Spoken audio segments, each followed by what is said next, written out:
Hi guys, it's Jana here. The next clip is about drawing a straight line using the cover-up method. Enjoy! How to draw a straight line using an advanced form of the straight line equation. So first of all, let's recap the basic straight line. You can find a link to this video at the end of this clip. So basic straight line equation is y equals mx plus c, where my m is my gradient, how steep or how flat my line is, and c is my y-intercept. Now we go into the different form of the straight line equation. So the different form is ax plus by equals c. As you can see, most of my unknowns are exactly the same. My y is still there, my x is still there, as well as my c. Right, so for me to be able to draw this type of straight line, I need to find two things.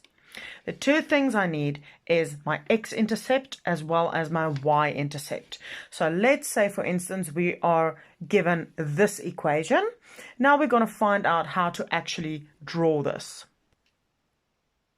To find my x-intercept, which is the first thing I need to find the x-intercept, I do what the title says, and that is cover up.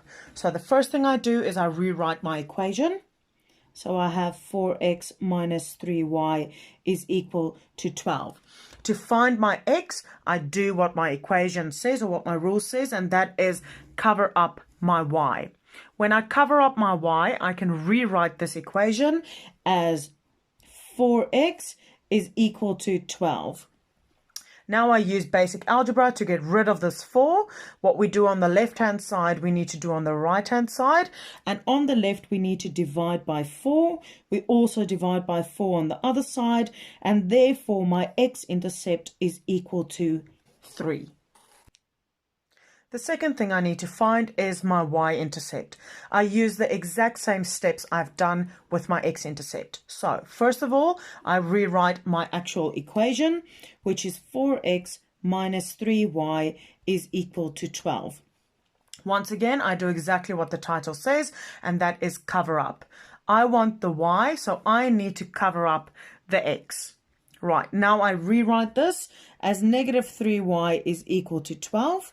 To get rid of that 3y, because I want my y on its own, I need to get rid of the negative 3. I divide on the left-hand side, do the exact same on the right-hand side, and then I will find y is equal to negative 4.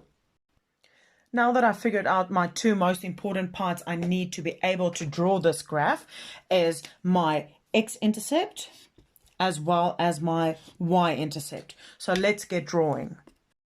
If this is my axis set and I'm using the information I've just figured out using the new equation ax plus by equals c, we have identified that the y-intercept is at negative 4 and the x-intercept is at 3. The next thing we need to do to actually draw this is we just need to plot these two dots or coordinates and connect the dots. Right, so my y-intercept is at negative 4. I know that my y-intercept is my vertical line. So negative 4, I'm going to plot my coordinate over there. I'm also going to write down the coordinate, which is 0 and negative 4. Remember, the x always comes first in a coordinate. Then I have my x-intercept, which is the horizontal line, and that is 3. So I'm going to plot my coordinate over there. And now I'm just going to write down the coordinate as well. X comes first, so it's 3 and 0. The next thing we need to do is we need to connect the dots. When you connect the dots, your graph should look something like this, going through the x-intercept as well as the y-intercept. Please remember to continue through the coordinate to the positive and the negative side, because the line does not stop at the x and the y axes. I hope this video helped, guys. If it did, please like this video, subscribe to my channel, and share it with anyone it could possibly help. Also, please find the link to drawing a straight line from a linear pattern over here. See you guys next time. Bye.